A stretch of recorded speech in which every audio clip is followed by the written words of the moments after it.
Hijo de David. Él es santo, es el Hijo de María, es el Dios de Israel, es el Hijo de David. Hosana al Rey, Hosana, Hosana al Rey, Hosana al Rey, Hosana, Hosana al Rey, Hosana, Hosana al Rey, Hosana. El Santo Evangelio según Niurka, entre gritos y silencios. En el 2016, cuando aún la relación entre Fernando y yo era un secreto para nuestras familias, o al menos eso pensábamos nosotros,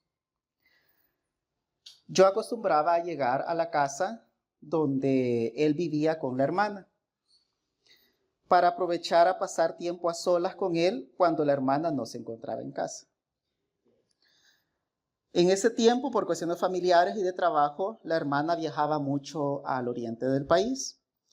Entonces nos quedaba la casa sola para nosotros dos, para orar, cantar coritos y todo eso.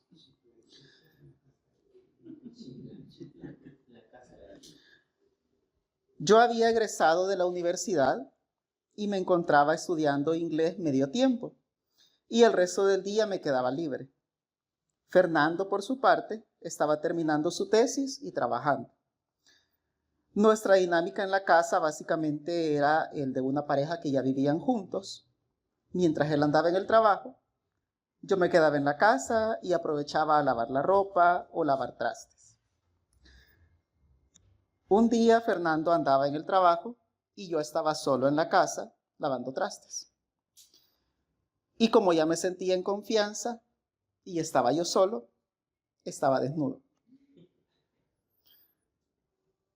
La distribución de la casa donde vivía antes Fernando con su hermana hacía que quien entrara por la puerta principal pudiera ver más o menos bien a quien estaba en el lavadero lavando los trastes.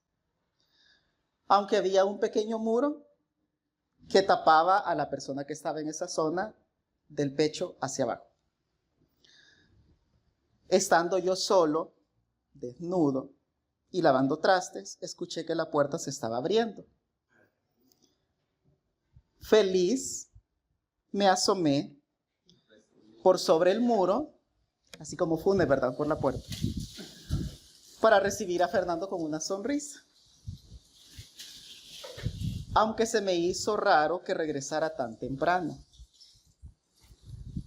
Pero no era él, sino su familia que venía de San Miguel a visitarlo.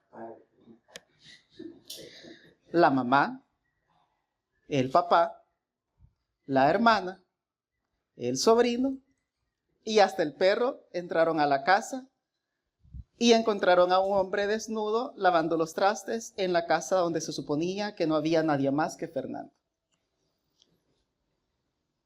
El drama fue grande. La vergüenza fue una de las mayores que he vivido.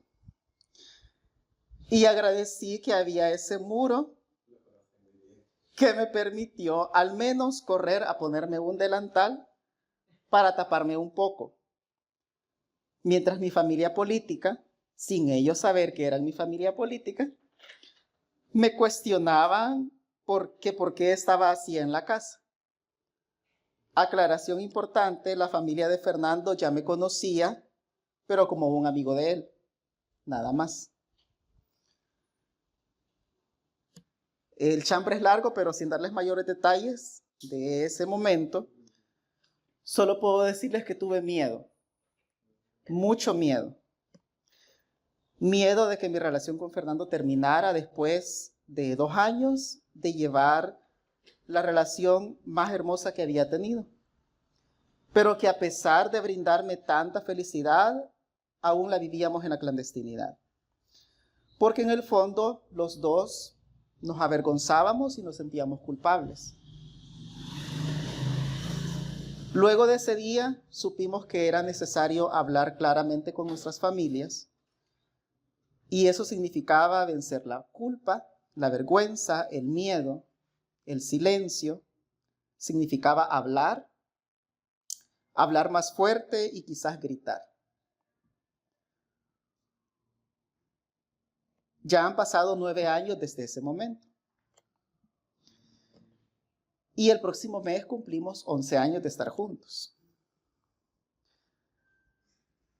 Y puedo decir que romper ese silencio fue una de las decisiones más difíciles que hemos afrontado, pero también una de las que nos ha traído las mayores alegrías y los mayores logros. Hace un par de domingos, mi suegra vino a la iglesia con nosotros, como ya lo ha hecho otras veces en el pasado. Si no hubiésemos roto ese silencio, muy probablemente no solo no seguiríamos juntos, sino que no habríamos crecido tanto como personas y como relación, y no tendríamos alegrías como la de compartir este espacio con ustedes y con mi suegra. Cuando uno piensa en las cosas que el silencio le puede robar, entiende la importancia de estar presente, de hacerse visible y también visibilizar a otros.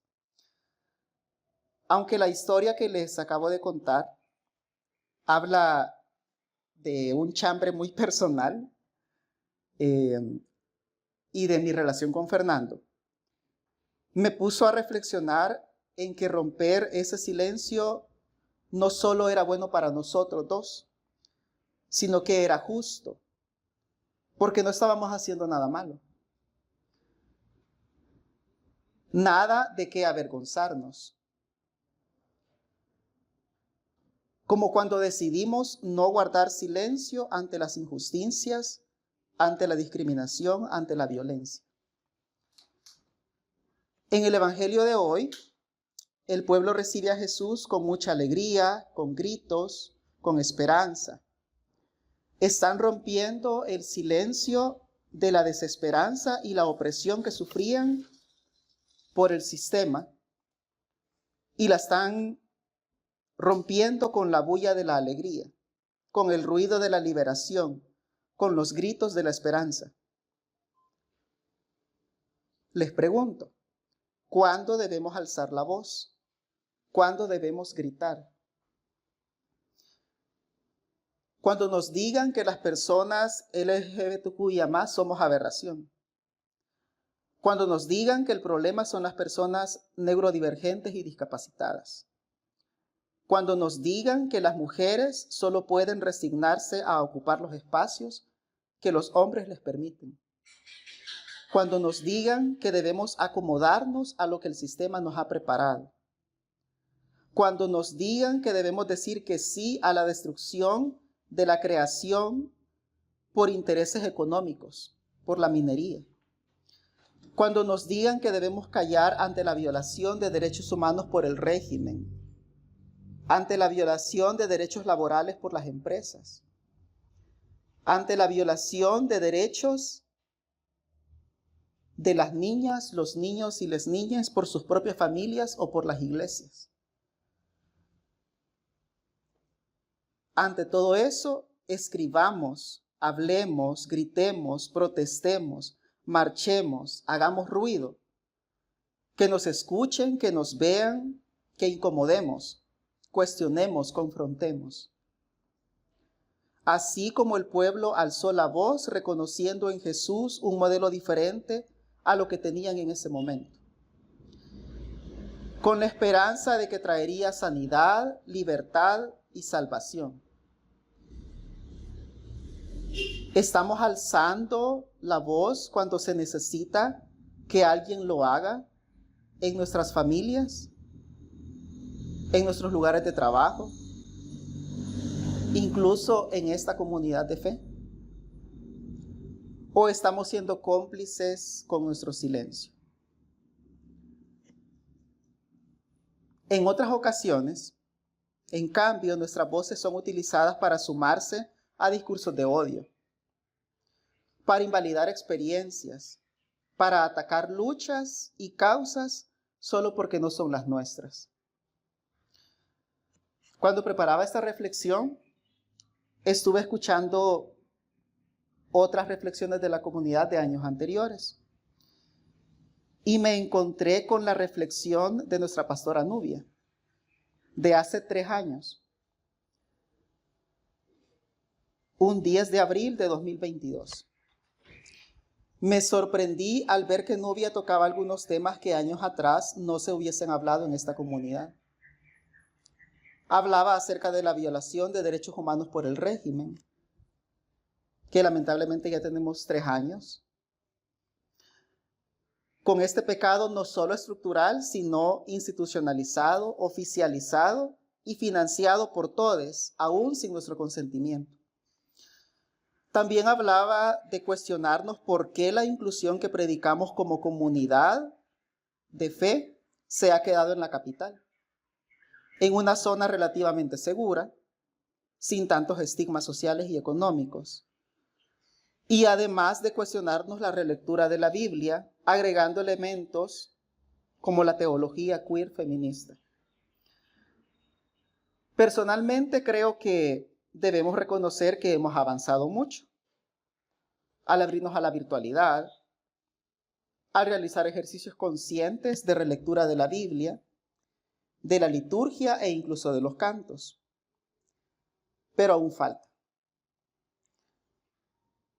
¿Por qué decía que a veces nuestras voces son utilizadas para sumarse a discursos de odio, para invalidar experiencias o para atacar luchas que no son las nuestras?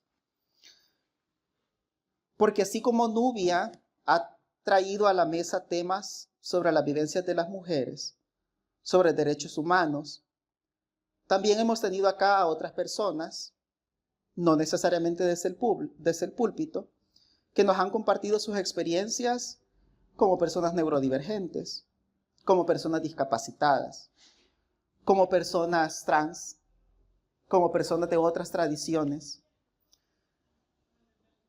Y ante estas experiencias, les pregunto, ¿guardamos silencio? ¿Escuchamos y estamos con la disposición a aprender? ¿O nos dedicamos a hacer ruido para que no se escuchen porque amenazan nuestra comodidad de inclusión limitada? ¿Nos molesta que alguien diferente nos cuestione lo que hemos creído como única verdad de toda la vida? ¿Nos enoja reconocer que aún no se nos quita lo misógino, lo homofóbico, lo capacitista, lo fundamentalista? ¿Acaso cuando se trata de nuestras luchas somos como el pueblo gritando, alabando y manifestándose con toda libertad? Pero cuando se trata de las luchas de otras personas somos como los fariseos, mandando a callarles, utilizando incluso el nombre de Dios para eso. Todos nos hemos encontrado en alguna ocasión en esos extremos, gritando o guardando silencio, o mandando a callar. Pero podemos reconciliar nuestros gritos y nuestros silencios con amor, empatía y respeto. Hoy nos animo a ser como Niurka Marcos. Cuando se trata de defender la justicia, la libertad y el amor, no nos quedemos callados. Hablemos, gritemos, incomodemos y seamos inoportunos para quienes oprimen y aliados para el oprimido. Y cuando las mujeres nos cuenten sus experiencias, hombres, callemos y aprendamos. Cuando las personas neurodivergentes hablen de sus vivencias, personas neurotípicas, callen y aprendan. Cuando personas de otras tradiciones hablen de sus prácticas y creencias, personas dueñas de la sana, única y verdadera doctrina, callen y aprendan. Porque como dice el Evangelio de Niurka, cuando yo empecé, no hablaba. Porque el que habla no escucha. Y el que no escucha no aprende. Cuando uno está empezando a aprender, calla. Y mientras más calla, más escucha. Y mientras más escucha, más aprende. Amén. O de David. Cristo es el unificador, eso sana en las alturas, eso sana en el amor. Él es Cristo, es el unificador, eso sana en las alturas, eso sana en el